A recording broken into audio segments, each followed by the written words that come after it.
Hi hello नमस्कार. मी पवार माधवी. आज आहे ना मी दुधीची आमटी बनवणार आहे. मसाला दुधी वाटण घालून करणार आहे. त्याच्यामध्ये शेवग्याची शेंग दाखवते मी तुम्हाला मी काय काय घेतलं आहे. आणि फोडणी देते. टोप गरम करायला ठेवला मी पातेल्यामध्ये करणार आहे, कढईमध्ये नाही करणार. शेंगा उकडून घेतलं तर तोच पातेला आहे, त्याच्यामध्येच मी घालणार आहे. ते फोडणीला तेल घालून घेते. गॅस चालू आहे, स्लोवरती आहे. थोडं तेल जास्तच घालते कारण वाटण आहे खोबऱ्याचं, ओलं वाटण आहे, ओल्या खोबऱ्याचं वाटण आहे ते तुम्हाला तर माहितीच आहे.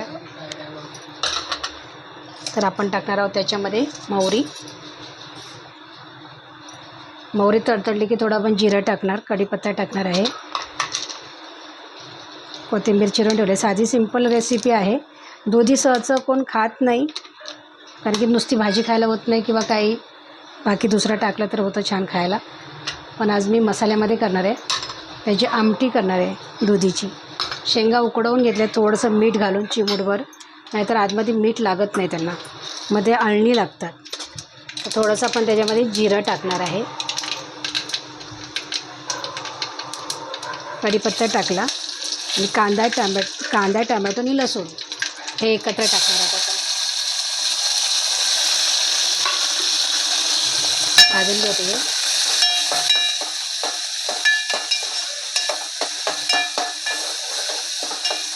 हे दोन्ही पण वेगवेगळ्या पद्धतीमध्ये मी उकडवलं आहे. हे कुकरमध्ये उकडवलं आहे आणि हे पातेल्यामध्ये शेंगा उकडवून घेतल्या, नाहीतर ते शिजत नाहीत. आपण कांदा शिजायला अर्धा चमचा मीठ टाकून घेऊ.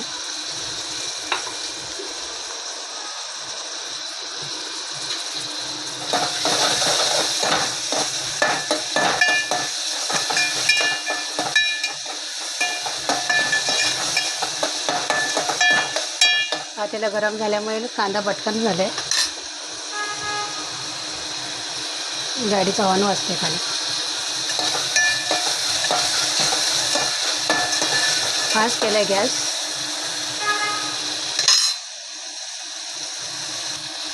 बघा कांदा लाल झाला आहे. त्याच्यामध्ये आपण टाकणार आहोत मसाले. हे बघा, 1 चम्मच घरगुती मसाला टाकते, आगरी कोळी मसाला. त्याच्यामध्ये पाव चम्मच काश्मीरी लाल मिरची टाकते आणि धने जिरे पूड टाकते अर्धा चमचा. पाव चमचा त्याच्यामध्ये टाकते हळद.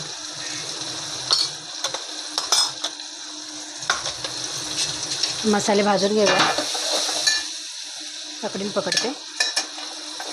मसाले भाजून घेतले तर त्याच्यामध्ये दुधी टाकणार आहोत आपण आणि वाटण टाकणार आहे. मसाले भाजून घेतले, आता मी त्याच्यामध्ये वाटण टाकते. हे पूर्ण 1 वाटी वाटण टाकणार आहे मी, त्याच्यासाठीच केलेलं आहे ते ओलं खोबऱ्याचं वाटण. आपण मसाला भाजून घेऊया ह्याच्यामध्ये.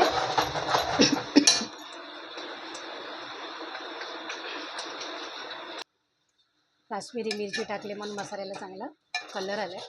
तर आपण हे भाजून घेतले, चांगलं कड आलं आहे. तर त्याच्यामध्ये आपण टाकणार आहोत दुधी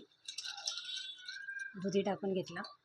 हे सगळं उकडवलेलं आहे, म्हणजे फक्त मसाल्याला आपल्याला कड घ्यायचं आहे. आणि त्याच्यामध्ये टाकणार आहोत शेंगा. शिजून घेतले आहेत, अगदी मस्त शिजले आहेत. आणि त्याच्यामध्ये मीठ पण टाकले मी. मग आता आपल्याला थोडंसं वरून टाकायचं आहे आणि मसाल्याची वाटीभर पाणी. अजून थोडं पाणी वाढवूया त्याच्यामध्ये. एक उकळी घेऊया की आपलं झालं.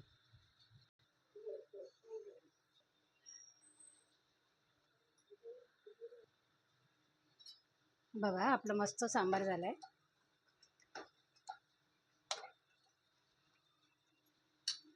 वरून टाकणार आहोत आपण कोथिंबीर मस्तपैकी. आणि थोडंसं मीठ टाकायचं आहे, ते आता शेवटीला आपण मीठ टाकून देऊ. चिमूटभर मीठ शेंगांमध्ये टाकलेलं होतं आणि 1 चम्मच आपण मिठामध्ये टाकलं.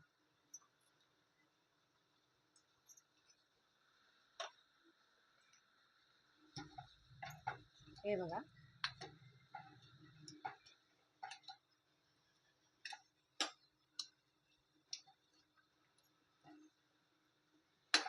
वाटणामधला दुधी रेडी.